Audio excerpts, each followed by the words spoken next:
Now, I'm not kidding when I say the louder you shout, the more noise you make, the higher these monster trucks fly. So when we need some support from you, please, Santa Paul, don't let me down. Fell off the hill over there. Inside that monster truck, he's got a crash helmet on, he's got a noisy engine underneath him. He's not going to be able to hear signals, we're going to try and make sure he can hear you. So at the moment he's just having a look round, just getting himself in the right mindset.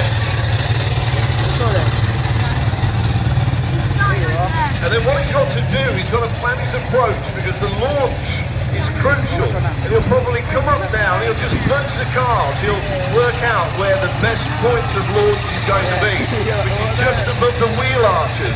That's what he's aiming for.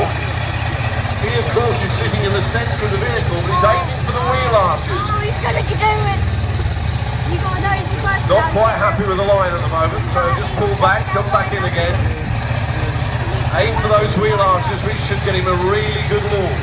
The problem is that every single car that you try and crush reacts totally differently. So he doesn't know what's going to happen on takeoff. He's just going to hope that he's got the approach right and that that car at the front will collapse at the right rate to actually lift his front wheels off and launch him in the air. Well, why did he stand about? He's giving me the thumbs up, so he's ready. Make him hear you. Help me count down if you will. From 3. Here we go.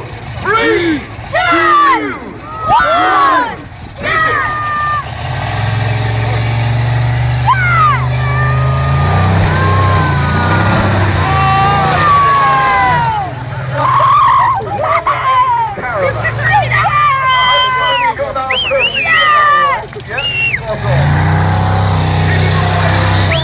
Come on, there he is.